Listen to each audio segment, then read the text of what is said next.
Bienvenue à l'émission En accord avec le son. Là où nous sommes en accord avec le son.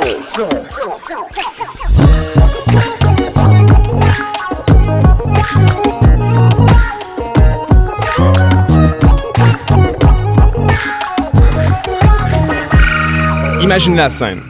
C'est la nuit. Vous êtes au volant d'une voiture Nec Plus Ultra des années 90 et vous sillonnez les rues bleutées d'une métropole frénétiquement animée. Pourtant, il n'y a personne à l'horizon, vous êtes seul. En ligne droite, entre les gratte-ciels, la nuit est douce et envoûtante. Au loin, une lueur, celle du néant. Celle des néons violets d'une boîte de nuit qui semble vous appeler. Vous vous y rendez. Vous n'êtes qu'à quelques pas de l'entrée et les vibrations de la musique se mélangent au bruit de la foule qui se cache derrière la porte. Vous tendez la main, ouvrez la porte et êtes immédiatement ensorcelé par la musique qui y joue. Une fois à l'intérieur, vous fermez les yeux et dansez jusqu'à ce que le jour daigne de se lever. Donc à toutes les fois que j'écoute la musique du groupe Le Couleur, c'est ce genre de scénario que j'ai en tête. Leur musique est empreinte de plusieurs styles musicaux. On pense notamment à l'électro, le disco et le pop et semble provenir de différentes générations, tous en même temps. Donc sans plus attendre, veuillez accueillir sans équivoque Laurence Giroudot, Steven Chouinard et Patrick Gosselin du groupe Le Couleur. Bonjour! Bonjour! Allô. Quelle belle introduction! Ah oui, Ça fait plaisir. T'es-tu déjà venu à un party au studio, toi? Non. C'est exactement ça. C'est exactement la vibe. Ah ouais, il te manque juste ta Ferrari blanche, là, puis c'est exactement ça. Avec des néons en dessous, j'imagine. Ah ouais, écoute. Avant de commencer plus formellement l'entrevue, j'ai envie de savoir pour vous, quelle est la couleur de Le Couleur? Wow! Au moins, tu nous as pas demandé pourquoi Le Couleur. Ça, c'est cool. Non, mais je pense que ça change à chaque album. Fait que je pense que pour, comme dans un penthouse, c'est bleu électrique. Bleu électrique, OK. Ah ouais, c'est quoi bleu électrique? C'est genre quand il y a un spark, puis ça fait bleu un peu, là? Ah, OK. Ouais, ça fait ça. C'est un peu genre bleu black light, genre? Ouais, c'est bleu, mais tu sais, pas bleu marine, parce que bleu marine, c'est un peu, je sais pas moi, Village People, là. Ouais. Même si, je sais pas, tu sais. Mais, Il y a moins de peps, un peu. non, c'est ça, c'est un bleu drogué, là. OK. Ouais. Un bleu frénétique, OK. Ouais. OK, j'aime ça. C'est unanime, bleu électrique, on s'entend là-dessus? Ouais. Ça va le faire, parfait. On va commencer ça tout de suite. Est-ce que, s'il vous plaît, vous pourriez vous présenter aux auditeurs et auditrices plus formellement, s'il vous plaît? Mon nom est Laurence Giroudot et je suis chanteuse au sein du groupe Couleur. Mon nom est Patrick Gosselin, je suis bassiste. Bassiste. Bassiste. Ouais. Je suis Steven et je suis le batteur de la batterie. Le batteur de la batterie, parfait. Je pense aussi qu'il n'y a pas juste ces instruments-là dans Le Couleur. En fait, en live, vous êtes accompagné d'autres musiciens et musiciennes. En studio, ça se passe comment? Ça se passe un peu comme ça aussi, mais beaucoup moins, dans le sens que moi puis Pat et même Laurence, on est capable de gérer toute l'artillerie pour faire une tune pop. Donc, mais parfois on invite nos meilleurs amis, puis on achète du vin cher, puis on se couche tard. OK. Ouais. Fait que la composition, l'aspect compositionnel de vos chansons, ça se fait pas mal en groupe, en fait. C'est juste nous trois séparément. Ouais. Ben, soit ensemble ou séparément, mais parfois, comme tu vois, ce disque-là, il y a une collab avec... non seulement il y a un petit feat, mais il y a une collab au niveau d'écriture avec Félix Diot, mais c'est très rare que c'est un accident s'il y a quelqu'un qui met des mots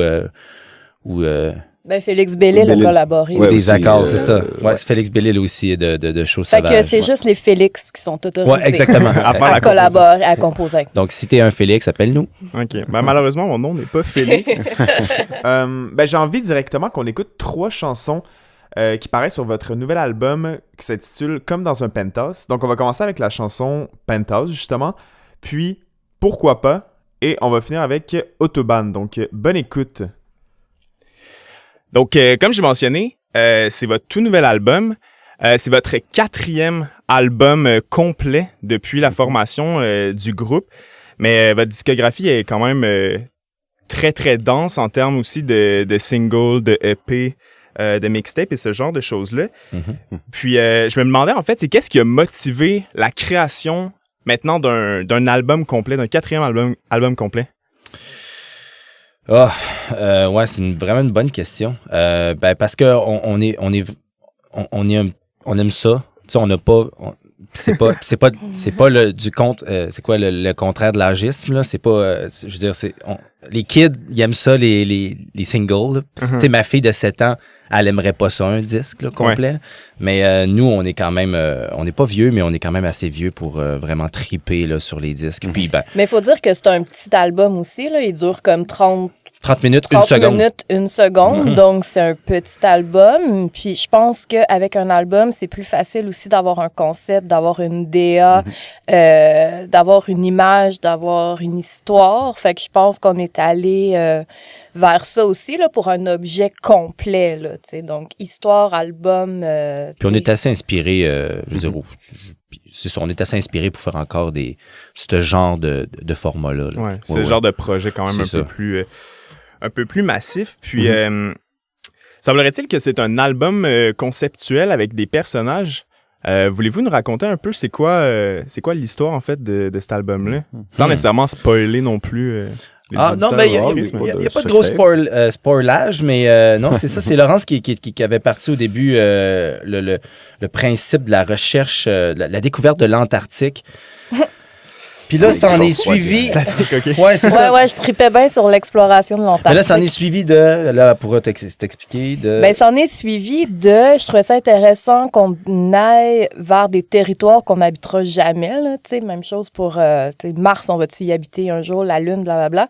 Fait que, tu sais, tout le temps, cette recherche-là de nouveautés, d'adrénaline, d'aller plus loin. Puis ça tombe qu'on revenait de tourner. Donc, moi, j'étais dans un down de tournée. Puis j'étais comme, mon Dieu, ça me prend une motivation dans la vie de tous les jours, cette espèce d'adrénaline-là qu'on a en tournée. Puis là, j'ai pensé à Barbara. Barbara, elle se retrouvait sur notre album Pop, qui était aussi un album un peu concept avec des personnages. Puis c'était l'assistante d'une grande star. Elle lui a tout volé son argent. Puis elle est partie aux îles Panama.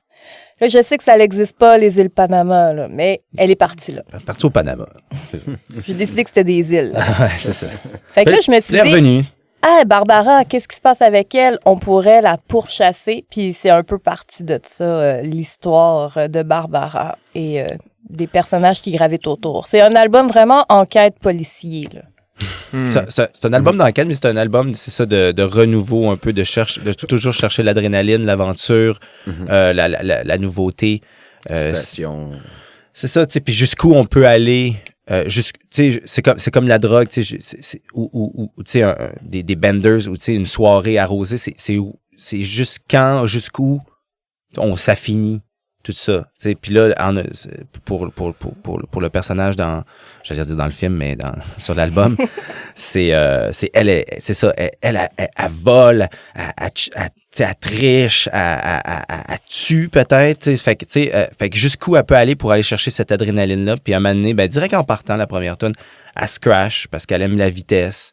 Elle a une voiture qui va vite, puis sur l'autobahn, elle se crache. Puis, oui, on laisse pas le temps aux auditeurs de s'attacher à Barbara. Barbara, elle meurt au début, là, gang. Ouais. C'est vraiment comme un film. Si vous l'écoutez un peu comme avec les paroles et la musique devant... avec un petit verre de crème de menthe, puis... la crème de menthe. Puis devant un fireplace, là, peut-être après l'Halloween, là, tu sais, quand vraiment, il n'y a plus de feuilles, là, puis il commence à faire noir à 4h15, là. Ça serait un bon setup pour comprendre le disque. Ou dans votre bain avec des chandelles. Mais c'est drôle que justement vous parliez de film parce que ça faisait écho avec une question que j'avais éventuellement. Je me demandais, est-ce que vous pensiez justement animer ça, faire des vidéoclips qui sont un peu en lien avec l'histoire que vous développez pour les vidéoclips qui vont suivre la sortie, l'apparition de l'album? Oui, c'est ça. On a travaillé avec pour la pochette et pour 2 clips. Ouais. Donc, dont un des 2 qui est déjà sorti, qui est à la rencontre de Barbara. Oui, on a fait affaire avec Nathan Nardin, qui a une boîte qui s'appelle DNNS, en tout cas, les Français. C'est un Français qui se donne un nom en anglais. Colin. Donc, c'est ça. Donc, eux autres, ils font toutes sortes de projets de malades, là, genre, tu sais, en tout cas, des affaires à Dubaï, là, des affaires compliquées, là, c'est pas de notre ligue, là. Mais là, ils ont fait la pochette avec nous autres, ils ont fait du graphisme, ils ont fait 2 vidéoclips en AI, puis... Il y en a un qui est paru, je pense. Ouais, ben c'est ça. Ouais. Fait que, donc ça fit full, puis avec, tu sais, c'est ça, il a mis des personnages du disque. Mais le disque a été beaucoup influencé de comme pas mal tous nos disques. D'ailleurs, ça a été beaucoup influencé du cinéma, là, tu sais, entre autres, spécifiquement pour ce disque-là, on a vraiment été influencé par Crash de Cronenberg, ou American Psycho, le personnage de Christian Bale, Patrick Bateman. Puis même un peu celui-là de Mulholland Drive là, de David Lynch, là. C'est comme des univers un peu drogués, mystérieux, tu sais, Twin Peaks même, tu sais, policier, c'est mystérieux. C'est ça, ça nous a beaucoup parlé pour ce disque-là, ce genre de trame narrative-là, du mystère et de l'enquête et... Mais je pense que pour les la clips, nuit. on s'enligne aussi vers des clips très, pas cinéma, mais tu sais, qu'il n'y a pas... en tout cas, la préparation du prochain clip est quand même cinématographique, là. Donc, ouais, on aime ça. On aime ça, le cinéma. Ben ouais. Ben, OK. Comme tout le monde, hein. Ben ouais. Tu sais, Jurassic Park, c'est bon, là. Tous les Jurassic Park, Jurassic Ben World, ouais, sont Jurassic tous Park sont 1, tous bons. Jurassic Park 2. En fait, tiens, j'ai à dire aussi, le fait de faire un vidéoclip en AI, moi, personnellement, c'est la première fois que je vois ça. Puis je trouve que c'est tellement en corrélation avec l'esthétique que vous allez chercher. Je tenais à vous dire que c'était vraiment bien joué de votre part, d'un côté par rapport à la réalisation visuelle. Puis votre album, contrairement aux sorties d'albums conventionnels qui se font préalablement l'été, c'est un album qui est un peu sorti sur la fin de l'été. Y avait-tu une raison à ça? Ben, Concorde, on l'avait sorti en septembre ouais, aussi. aussi. Je pense qu'on aime ça, là. Ben, Le mois de c'est septembre. Mais on voulait le sortir. Mais initialement, là, parce que la pandémie nous a fait vraiment crasher ça comme plein de gens, là, mais c'était en avril. Concorde. Donc, fait que là, on a décidé de vraiment sortir une belle date, là, le 11 septembre. Concorde, le 11 septembre, c'était 2020. Fait que, non, mais lui aussi, c'est une question de calendrier avec, c'est des affaires plates, là, des affaires de label, là. Fait que c'est ça. Mais je pense qu'aussi, ouais, au-delà de ça, je pense que c'est un album aussi plus automnal, hivernal. On voulait qu'il soit plus... I guess que c'est ça, là. Mais c'est vrai, c'est un album de nuit, là. Fait qu'il fait. Ouais, c'est pas un album d'été, là. C'est pas un Non, album c'est d'été. ça, c'est Tu pas un fais pas des album guimauves là-dessus, genre, là. Non, ça file comme les soirées glaciales. Tu sais, comme tu sors de boîte de nuit, puis t'as les mains qui gèlent, ça Ouais. marche en revenant chez vous, t'as tes écouteurs, t'écoutes ce type de musique-là. Ouais. Si t'avances chez vous. Ah ouais. Non, ça fait bien que l'automne. Puis il y a eu beaucoup de collaborations sur cet album-là. Tu sais, comme on a dit dans l'introduction, tu sais, Le Couleur, en fait, c'est un projet qui, à la base, est constitué de 3 personnes. Mais sur ce projet-là, ce dernier projet-là, il y a beaucoup, beaucoup de gens qui ont collaboré. On pense notamment à Félix Paul du groupe Rose ou Sean Pouliot de Super Plage et même Standard Manuel, le chanteur, en fait, de Choses Sauvages. Puis, qu'est-ce que tous ces collaborateurs-là viennent ajouter à votre couleur? Leur propre couleur. C'est des amis, tu sais. C'est des amis, comme je t'ai dit Leur tantôt. touch, là. Tu sais, c'est ça. Ben, tu sais, initialement, c'est qu'on avait beaucoup aimé l'expérience. On avait fait ça avec l'album précédent, Concorde. Puis, c'est que ça l'amène une belle énergie. Tu sais, TP, là, une gang là, de chums ensemble, là, pendant une journée de temps, pendant une semaine de temps, là, c'est que avec des gens, non seulement tu t'entends bien, mais tu t'entends bien artistiquement et tout. C'est vraiment inspirant aussi. Le processus est 10 fois plus rapide, là, si on veut. Là, puis ça... c'est un résultat beaucoup plus rapide. Puis tu prends leur... La direction de la chanson que tu es en train Ouais. de faire, parce que tu as tous les éléments en main que tu entends, donc c'est plus facile de travailler comme ça, du moins pour cet album-là. Là. Puis tu sais, tous ces gens-là, donc, comme je disais, c'est nos amis, donc on les respecte artistiquement aussi. Donc, I guess qu'on veut leur touch sur notre musique, puis leur input, puis tout ça. Donc, c'est simplement ça, tu sais, ça reste qu'on dirige toutes les sessions puis tout, mais c'est ça, on veut leur qualité, leurs défauts, tu sais, leur façon de jouer, leur façon d'aller de faire tel accord ou de, tu sais, en tout cas, Leur personnalité. Leur personnalité, puis ça nous influence autant que nous autres, on les influence en leur disant, OK, ben ça, c'est notre tune, sa vitesse-là, puis je voyais un groove comme ça, puis là, toi, tu pourrais mettre cet effet-là. Autant que nous autres, on les influence que, tu sais, qu'eux autres, avec leur tic, avec leur pattern, puis leur touch, ils nous influencent. Fait que des fois, ça va à des places que tu pensais vraiment pas que ça pourrait aller, ou ça instaure un mood que tu n'aurais jamais pu recréer si tu l'avais fait toi-même. Ouais. Parce que toutes ces personnes-là arrivent avec leur propre réflexe artistique Leur aussi. réflexe, c'est ça. C'est ça. Tout à fait. Puis c'est pour ça qu'ils sont là. Hein. Ouais, J'engagerais pas des gens qu'on aime ce qu'ils font dans la musique. qui fit avec nous. Là.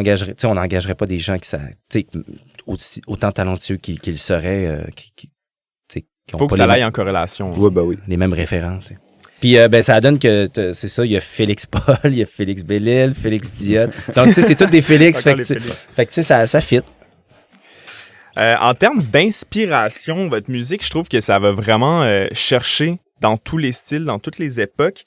Puis vous m'avez donné en fait des artistes qui ont influencé votre création, qui eux aussi en fait sont d'époques différentes de la nôtre. Donc on pense notamment à Sixteen et Serge Gainsbourg. De quelle manière ces artistes-là sont venus influencer votre musique? Bah tu sais, Serge Gainsbourg, c'est un peu le boss là, tu sais, c'est un peu le papa, là, le chef là de toute une génération de French touchers là, tu sais, je veux dire c'est autant creepy il pourrait être en ce moment, ou autant pas politically correct qu'il pourrait être, autant que tu sais sa musique, son art était vraiment en avance sur ce qu'il faisait. Mm-hmm. Puis ben tu sais qu'est-ce qu'on t'a donné? On t'a donné Love on the Beat. C'est ça. Love on the Beat, ouais. C'est comme, c'est quoi c'est 82 ça, quelque chose comme ça. Mais tu sais c'est comme ça sonne encore, c'est fat, c'est puissant, je veux dire, c'est des tones assez modernes, si on veut, là. Tu sais, c'était des nouvelles machines des années 80, donc... Quelque chose de choquant, un peu. Ben, pas choquant, mais de très... futuriste, là, on dirait, dans son affaire, là. Tu sais, un peu dystopienne, là. Fait que de dérangeant, tu sais. Ouais. Il a toujours aimé déranger, là. Ouais. Il est connu un peu pour ça. Il est devenu zillionnaire en dérangeant, là. Donc, tout ça, ce côté-là, évidemment, de lui, on aime ça, tu sais, mais c'est ses univers tout le temps, là, tu sais. C'est beaucoup plus le Gainsbourg à la fin, moi, que j'écoute depuis plusieurs années, là. Tout le monde tripe sur Melody Nelson, évidemment, puis ou sa trilogie des années 70, mais ouais, tous ces albums Gainsbourg sont quand même le fun. Sont fucking bons, en fait. Puis l'artiste Sixteen, que moi, j'étais un peu moins familier quand même. Ouais. D'où quelle inspiration? En fait, le gars, il s'appelle Eric Chedville. Okay. C'est le fondateur, c'est le meilleur ami de Guy Mann, des Daft Punk. OK. C'est le cofondateur de Cri d'amour, qui est un label techno house français qui a fait la pluie et le beau temps là, dans les années 90 puis au début des années 2000. Puis c'est juste c'est un dos derrière beaucoup de titres qu'on aime, entre autres l'album Sexuality de Sébastien Tellier avec Guy Emmanuel de Daft Punk aussi. Puis c'est ça, notre gérant l'a déjà rencontré lui d'ailleurs à Paris, puis il est comme aveugle en tout cas, mais c'est un dude super talentueux, puis son band Sixteen avec sa femme, ils ont sorti pas grand chose, ils ont sorti 1 ou 2 disques, mais c'est en plein dans notre palette de couleurs. Parfait, mais on va écouter ça. Donc on commence avec L'exactitude de Sixteen, puis on enchaîne avec Love on the Beat de Serge Gainsbourg. Bonne écoute. Donc, en mai dernier, ça a été l'anniversaire de 10 ans de votre EP qui s'intitule Voyage Love. Ça fait quand même 10 ans. Ça fait un bail. Ça a été quoi l'impact sur votre carrière, la parution de ce projet-là? C'est un peu notre naissance pour vrai, là, tu sais, dans le sens, c'est un premier disque où est-ce qu'on est signé sur un label qu'on a parti. Mais bon, tu sais, qu'on a un gérant qui peut vendre le projet, qu'on commence à faire des showcases un peu partout dans le monde. Fait que je pense que... Il y a une structure pour vrai. Il y a une structure, ouais. C'était plus la maternelle. On rentrait en première année. C'était plus Il y avait des devoirs à faire. C'est ça, exactement, ouais. Ouais, puis la chanson Femme avait été choisie Song of the Week, je pense, sur iTunes. Ça avait eu comme une super bonne... Super impact. C'est encore notre... Vraiment, c'est comme un peu un hit indie, là, tu sais, avec plusieurs... Je pense qu'elle a été numéro 1 6 semaines ici à CISM. Plusieurs dizaines de millions de fois, là, vues, écoutées, là, tout ça. Fait que, sinon, c'est cool. C'est vraiment un disque important, là, pour vrai, là. C'est notre...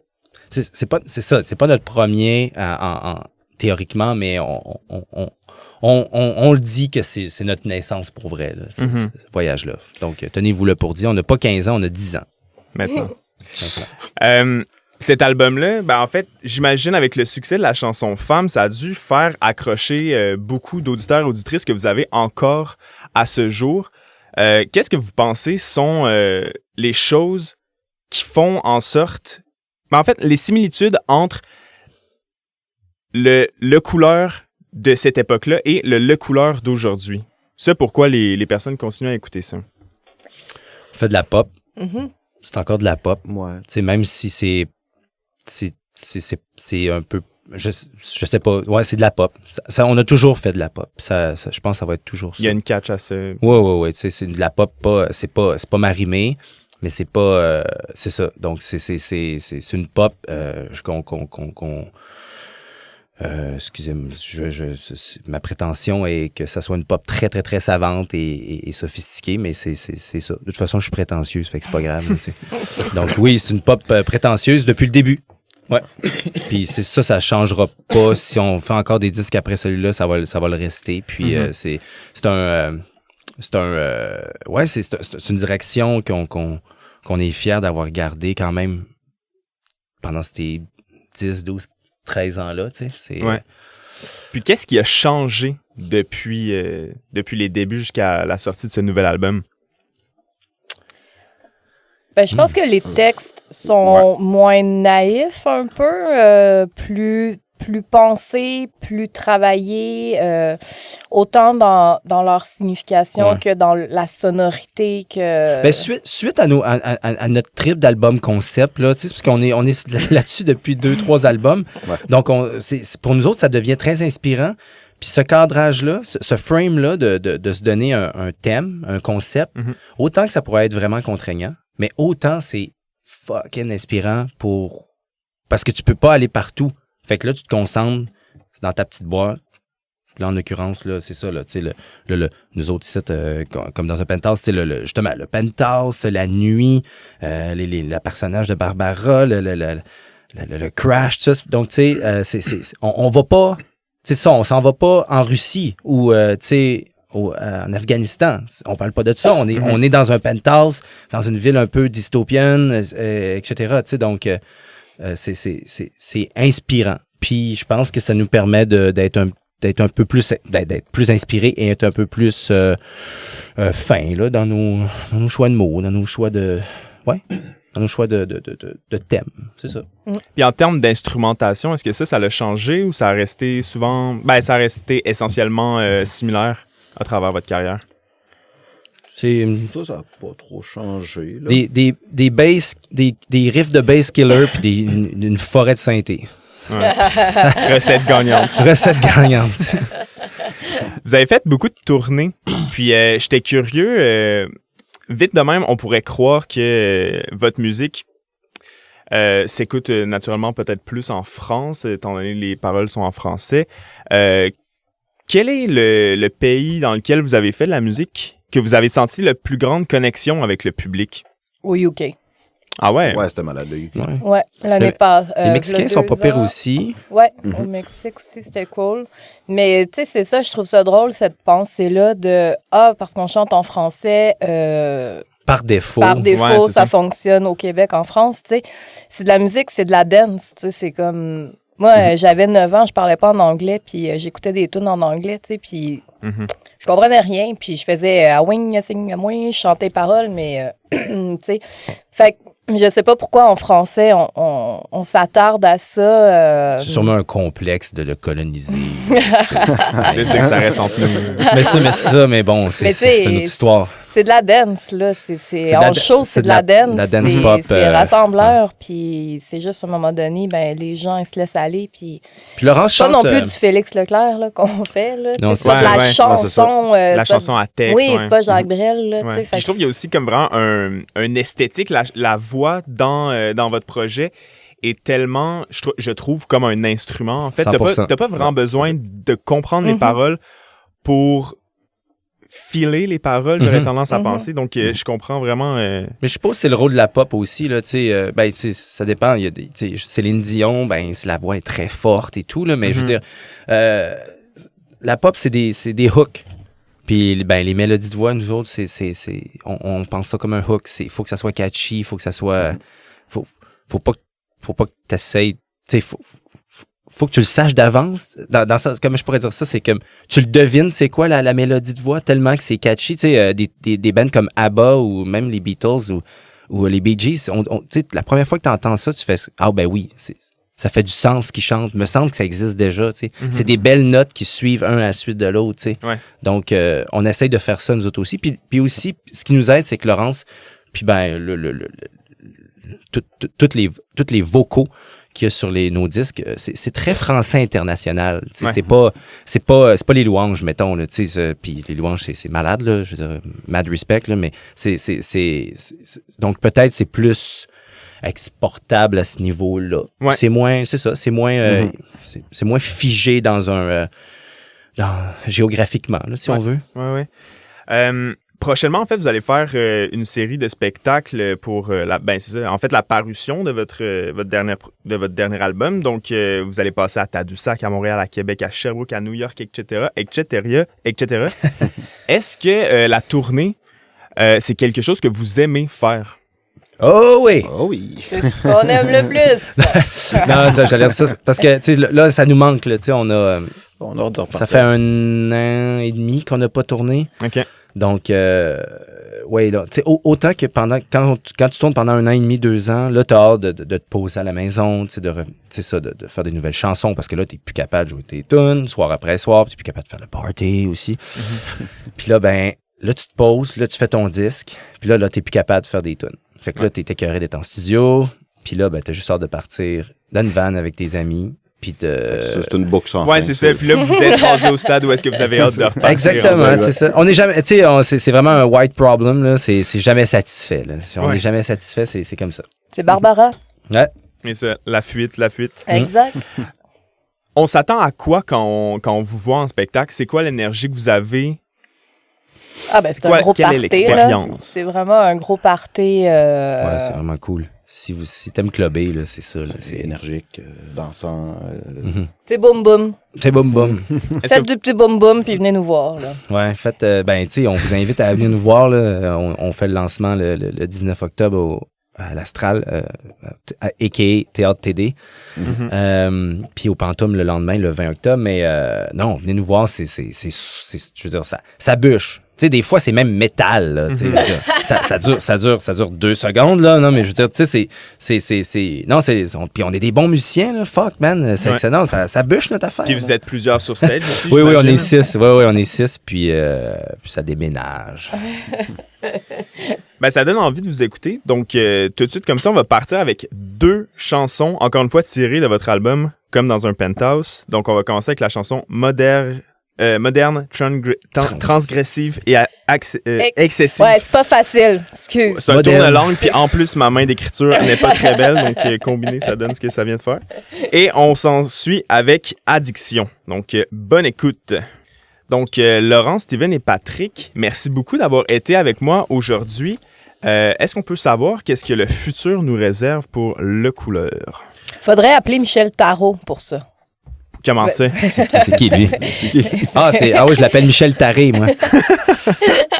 Ah, c'est ça, il fait. C'est un. Il tire le tarot. Oui, il tire le tarot. Fait que pour savoir le futur. Excuse, appelons Michel Tarot, si tu nous écoutes, désolé, là, c'est pas si je te connais pas, tout ça, mais c'est juste que on habite sur Masson, puis il y a une affiche comme Michel Tarot, aujourd'hui, de midi à 14h. Puis j'étais comme, wow, Michel Taré. Mais c'est qui? Mais c'est vraiment bébé, là, ce que je veux dire. C'est un tarot. OK, il tire le tarot pour oui, de vrai. il tire le tarot pour de vrai. Ah!